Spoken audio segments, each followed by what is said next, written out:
Assalamualaikum warahmatullahi wabarakatuh. Selamat pagi saudara-saudariku sebangsa dan setanah air dimanapun berada. Semoga agan semua selalu dalam ridho dan inayah Allah Subhanahu wa Ta'ala, Tuhan Yang Maha Esa. Tak lupa mengucapkan selamat berpuasa di bulan suci Ramadan ini. Bagi yang melaksanakannya, semoga ibadah agan semua diterima dan diridhoi Allah Subhanahu wa Ta'ala. Amin ya robbal alamin. Saya Roning Pandan kembali hadir di hadapan agan sekalian dengan menjawab pertanyaan, apakah berbagi dari hati atau demi reputasi ya? Loh kok begitu? Biar nggak gagal faham ayo lanjutkan.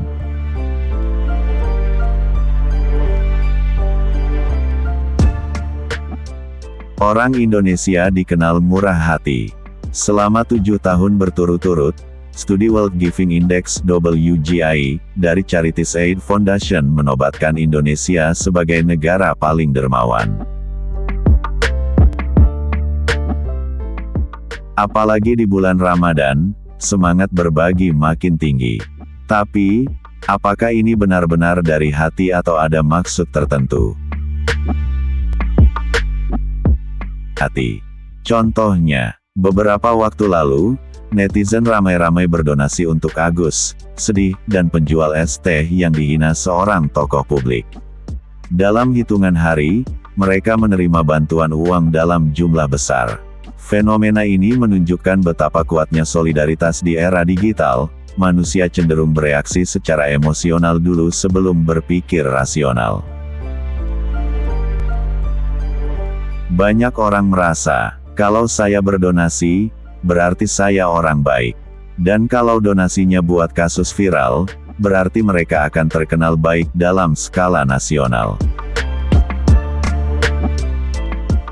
Padahal, di luar kasus viral, banyak orang yang juga butuh bantuan, seperti penderita kanker yang kesulitan biaya pengobatan. Tapi, kenapa kasus-kasus ini sering luput dari perhatian? Beda dengan kasus yang viral, kasus ini lebih cepat mendapat donasi. Menurut teori reciprocal altruism, manusia cenderung memilih di mana ia berdonasi berdasarkan untung rugi. Kalau dilihat dari sisi manfaat, aksi ini bikin mereka makin terkenal, dipuji banyak orang, dan bahkan bisa dapat cuan kalau videonya viral. Hal ini juga terjadi di tempat ibadah. Biasanya, donasi yang diumumkan terbuka jauh lebih besar dibanding yang diam-diam masuk ke kotak amal. Kenapa? Karena dengan menyebutkan nama dan jumlahnya, donatur dapat dua keuntungan, pahala di akhirat dan reputasi sebagai orang baik di dunia. Glaukon dari Athena pernah bilang, lebih penting terlihat baik daripada benar-benar menjadi baik.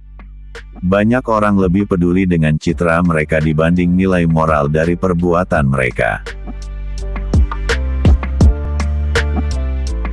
Menariknya, berbuat baik itu sebenarnya punya manfaat luar biasa buat tubuh. Saat kita berdonasi, otak melepaskan hormon bahagia seperti serotonin, endorfin, dan oksitosin. Hormon-hormon ini bikin mood lebih baik, memperkuat imun, bahkan memperlambat penuaan.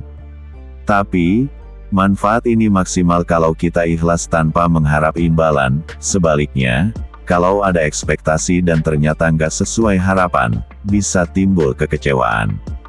Contohnya kasus Agus agak gundul sedikit, Sedih, penjual teh.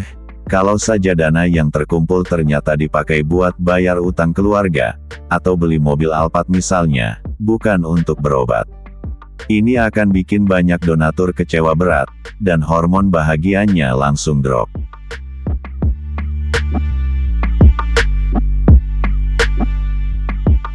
Pada akhirnya, kedermawanan sejati adalah ketika kita memberi tanpa mengharap pujian, popularitas, atau keuntungan lain. Karena sebenarnya, saat kita berbuat baik, kita nggak cuma membantu orang lain, tapi juga membuat diri kita sendiri lebih bahagia. Jadi, yuk biasakan berbuat baik dari hati, bukan cuma ikut-ikutan ngetren atau cari pengakuan.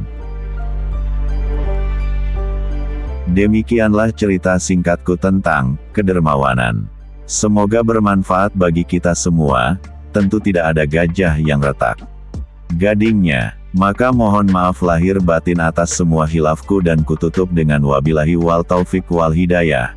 Wassalamualaikum warahmatullahi wabarakatuh. Selamat siang, terima kasih.